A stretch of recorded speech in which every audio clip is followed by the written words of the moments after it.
Alright, in this video we are going to talk about hair. Before we get into it, I want to cover a few things from the last video. Really important that I didn't squeeze in. Before we get onto the hair, I want to say a few things about the normal maps and knowledge about the surface. And it can be involved in the way hair is going to lay and look.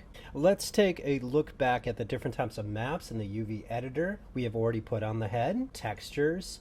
You will see that you can select normal, specular, and the color map, which is currently selected. You can switch between them, and that will display the different textures that are all on that same UV space. Going to the normal map, we created that normal map by starting with the contrasty black and white map, and in Photoshop under Filter 3D convert to a normal map. That is one way to make a normal map. The quality of a normal map is not going to be as high than if you would have created it in Mudbox or another program which compares high res mesh to low res mesh and then makes a normal map as a result, creating a very accurate normal map. Just to note that a normal map is not something you can paint yourself. It's not like a value map where you can paint pixels. It's really generated as a result of a process to give pixel direction that happens to be color coded. The benefit of a normal map is not just that it has more detail, but that the details deform better during animation and a much higher level of realism. It says when you use a normal map, remember the step of changing to tangent space normals. And we had use as, and use as, make sure you put tangent space normals. Tangent space normals is meant to receive the information being provided by the normal map. When you render that Arnold render view, you notice it's going to look a lot better and more realistic than using the use as bump. Here's the comparison side by side. There's the use as bump, and there's the tangent space normals. You could see how it's doing a better job. So as bump, you really see the harsh reaction of having a bump depth. Turning it up severely increases the bump. But when you switch it to tangent space normals, then putting a very high or very low bump depth value does very little to the Arnold render, but it's very severe here in the hardware render. This is because tangent space normals are using a different kind of approach. We have something predicting the direction of the pixels, which is a different thing. You can really see how this normal map shows off and shows its benefit. Swoop around here using an area light to see the effects difference in the bump. Another issue I want to point out exists right here. This looks like a seam right here. And why is that happening? You might have remembered from modeling, you would get darker areas on your mesh, maybe after extruding and something. That had to do with vertex normals coming together. That's not quite the problem, but it's related. And you might also notice that it's only on the normal map that you see that error. So if you just test and deleted the normal map, the error would be gone. So what's going on there? We made a cut here right here, which made a border edge in the texture shell or the UV shell. But this might pose a problem when using normal maps in Maya, and this is another reason why people use a Substance Painter. You wouldn't have this problem if it weren't for using a normal map, this particular workflow. The shortest term solution here is just to sew these edges together from the neck and just let it stretch a little bit more, and at least it won't do that. This darkening here is happening because Maya sees this in the mesh as a hard edge, and the typical ways of softening the normals along the edge or along CVs is not going to work. It can only be fixed by sewing hard edges together in the shell. Moving the UVs, of course, are going to affect all the textures, so I have to go back in here, maybe relax some of the UVs, back into Photoshop and the paint tools, maybe do some surgery cosmetically. And really useful is the Filter Liquify tool in Photoshop. So Liquify, you can move and nudge over to fill gaps and repair areas. Nudge elements down and over wherever they need to be to fill the shell again, and complete and cover over that gap. Again, you wouldn't have to do any of this if you weren't using a normal map. Okay, well, that fixed our problem.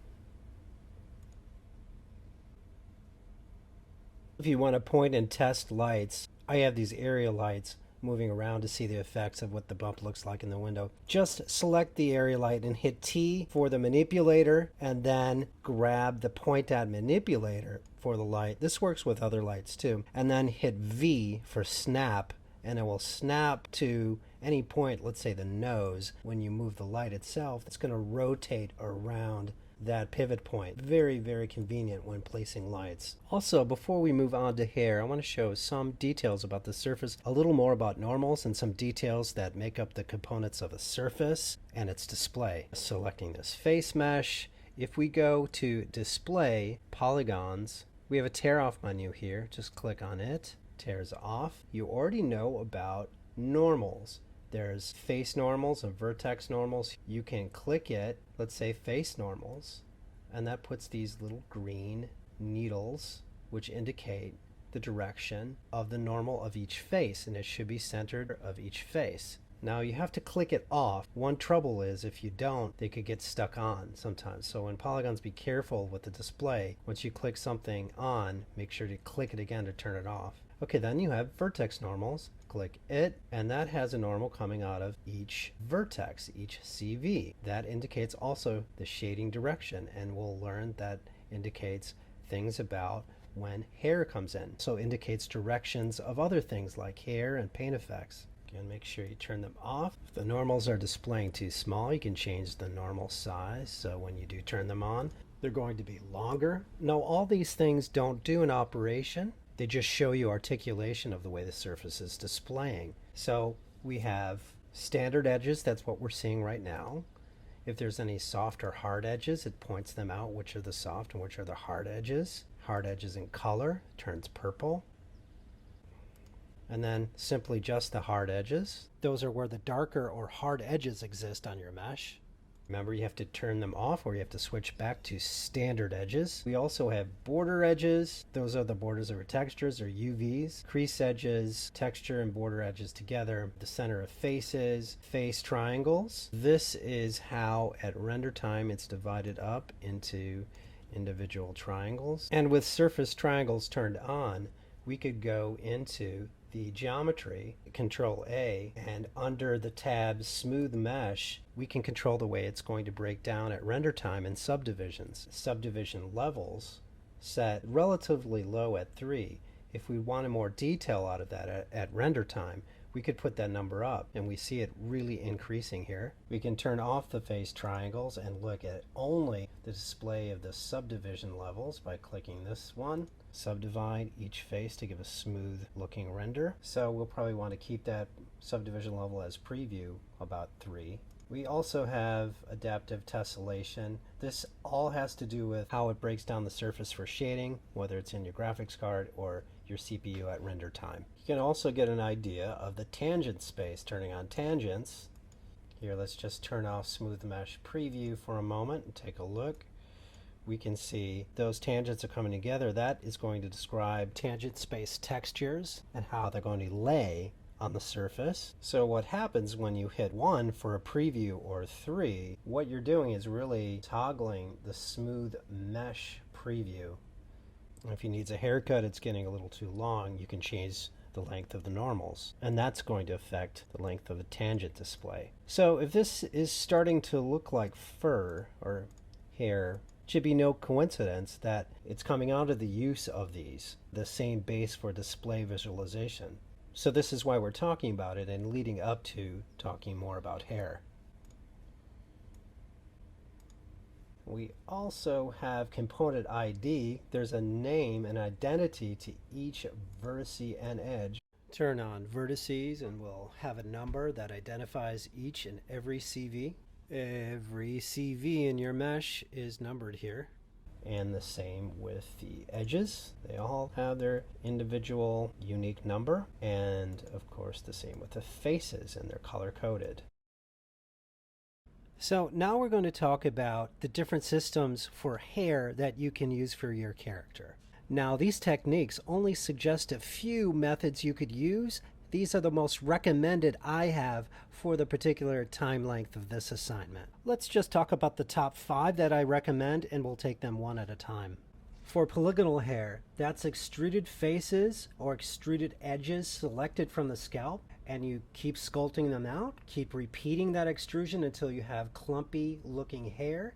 And that's for a certain look, that the hair is stylized in big clumps like this, and the hair is separate and could be UV'd on its own. Now, hair cards are very similar. They might overlap the definition a bit because they are just polygonal geometry, but hair cards suggest one thin extruded edge, just one thin planar piece of geometry, and that simple geometry is UV'd with a transparency map, similar to the way I did the feathers in the Fantasy Body project. Then those hair cards are attached separately to the head and have their own, of course, separate UVs and transparency maps. Using the Paint Effects tools to create hair, similar to hair cards, requires making the mesh of the head paintable by saying make paintable.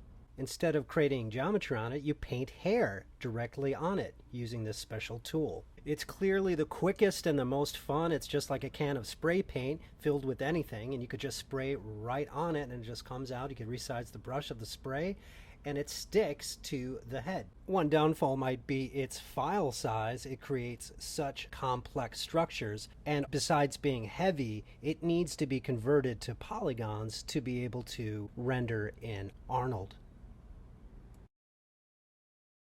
Okay, next is NHair, or Fur Systems. This is a system of hair you can just grab from the content editor. You can middle mouse button and drag samples that are already created and modify them. And the neat thing is, if you move them around these systems, the hair reacts, and you can just put keys on it, move it around. You'll see it reacts to tension and movement.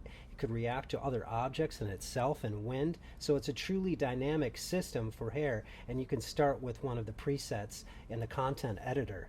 The nice thing about this, the NHair and these systems, they render straight away in Arnold. The drawback is it's very calculation intensive. It's heavy going and rendering, similar to Paint Effects, so needs time to render and calculate. So maybe not the best option for real-time applications. However, there's always new uses for this technology, so keep checking out the demos and update yourself on the internet.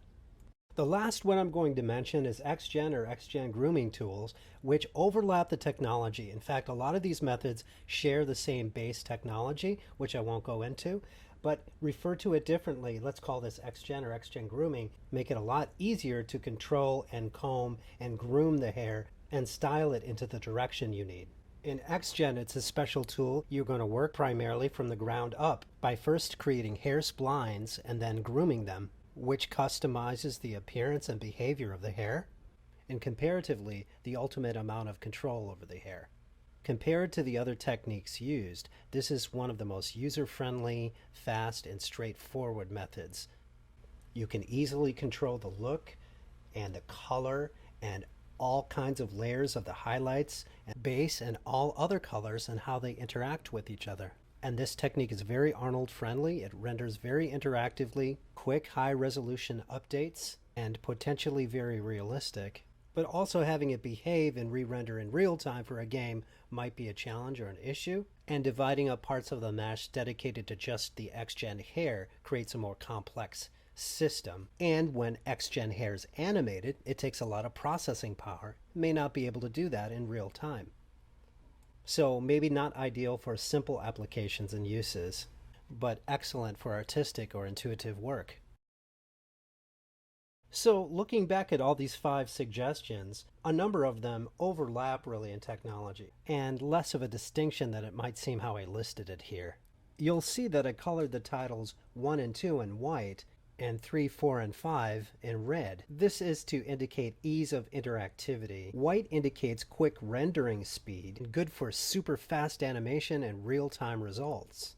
Red indicates a higher degree of realism, direct and intuitive brush-like creation, but are much slower to calculate in animation and might be too slow or cumbersome for real-time use. So if you are doing hair or fur on a character in your capstone, you might take time to weigh the pros and cons of these solutions and make the best choice for you early in your plan or design.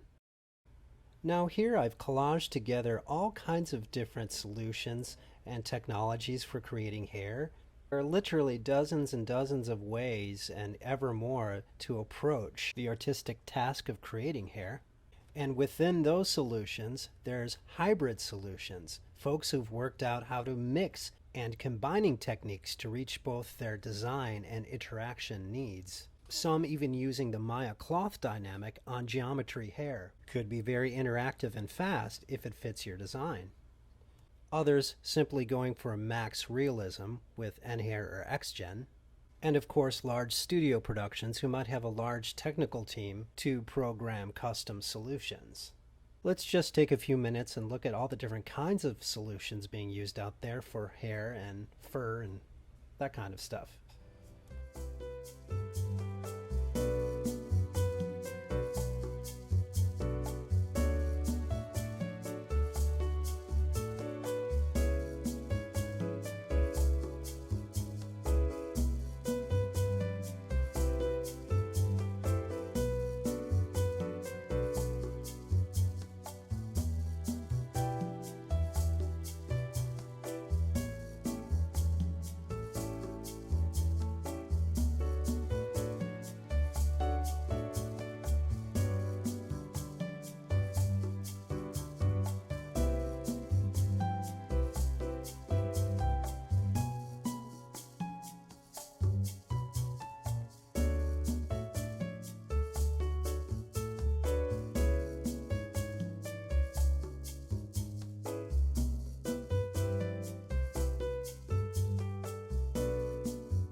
Lastly here, I want to show you a variety of student work. All of these are from the past that found a very simple solution that was really interactive for their project. These student samples that I'm highlighting show a very fast and simple approach at creating hair. And a lot of these examples use the technique of a flat texture painted right on the head of very short hair and adding on top of that lightly another technique. It may look a little basic, but it can be very fast and effective if you're going to animate a whole capstone. Here's some more creative solutions from students in the past.